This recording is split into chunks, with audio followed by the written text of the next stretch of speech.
नसूह एक ऐसा मर्द था जो औरतों जैसी शक्ल व सूरत रखता था, नर्म आवाज, नाजुक जिस्म और दाढ़ी के बगैर। वो इसी जाहिरी भेस का फायदा उठाकर जनाना हमाम में औरतों का मसाज करता था। ये उसके लिए जरिया माश भी था और उसके दिल में छुपी ख्वाहिश की तकमील भी। कई बार जमीर ने उसे मलामत की, मगर हर बार वो अपनी तौबा तोड़ देता था। एक दिन बादशाह की बेटी हमाम में आई और मसाज के बाद उसका कीमती हीरा कहीं खो गया। शहजादी के हुक्म पर सबकी तलाशी ली जाने लगी। नसूह बदनामी और शर्मिंदगी के डर से एक कोने में छुप गया। जब उसने देखा कि कनीजें उसे ढूंढ रही हैं, तो उसने रोते हुए सच्चे दिल से खुदा से तौबा की और दुआ मांगी, ऐ अल्लाह, मैं वादा करता हूँ कि आज के बाद कभी ये गुनाह नहीं करूंगा, मेरी लाज रख ले। उसकी दुआ अभी खत्म भी नहीं हुई थी कि बाहर से आवाज आई, नसूह को छोड़ दो, हीरा मिल गया है। नसूह की आंखों में आंसू थे और दिल में इत्मीनान। उसने शहजादी से रुखसत ली और घर आ गया। नसूह जान गया था कि अब इस शहर में रहना मुमकिन नहीं, जहाँ की औरतें अब भी उसे चाहती थीं। उसने अपनी तमाम नाजायज कमाई गरीबों में बांट दी और शहर छोड़कर एक वीरान पहाड़ी पर चला गया। वहाँ वो अल्लाह की इबादत में मशगूल हो गया। एक दिन उसे एक भैंस नजर आई जो घास चर रही थी। उसने सोचा कि ये किसी चरवाहे की होगी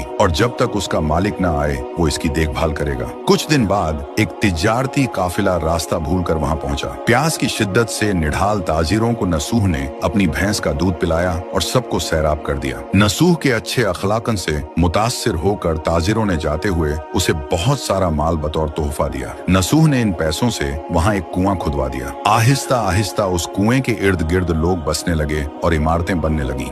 नसूह की नेकियों की वजह से सब उसकी इज्जत करते थे। नसूह की नेकी और शोहरत के चर्चे बादशाह तक जा पहुंचे। बादशाह उससे मिलने का बेहद मुश्ताक था, लेकिन नसूह ने बादशाह के पास आने से इनकार कर दिया। इस बेनियाजी ने बादशाह की मिलने की तलब और बढ़ा दी और उसने खुद नसूह से मिलने का फैसला किया। जब बादशाह नसूह की बस्ती में दाखिल हुआ, वहीं उसकी रूह कब्ज हो गई। चूंकि बादशाह बतौर अकीदतमंद नसूह के पास आ रहा था और रियाया भी नसूह की खूबियों की कायल हो चुकी थी, सब ने नसूह को बादशाह के तख्त पर बिठा दिया। नसूह ने इंसाफ का निजाम कायम किया और उसी शहजादी से शादी कर ली जिसके गोहर की वजह से उसे हिदायत मिली थी। एक दिन एक शख्स दरबार में आया और अपनी गुमशुदा भैंस का जिक्र किया। नसूह ने मुस्कुराते हुए कहा, तुम्हारी भैंस मेरे पास है और आज जो कुछ मेरे पास है वो सब उसी की वजह से है। इस पर वो शख्स कहने लगा, ऐ नसूह, जान लो, न मैं इंसान हूँ और न ही वो जानवर भैंस है। हम दो फरिश्ते थे जो तुम्हारा इम्तिहान लेने आए थे। ये सब कुछ तुम्हारी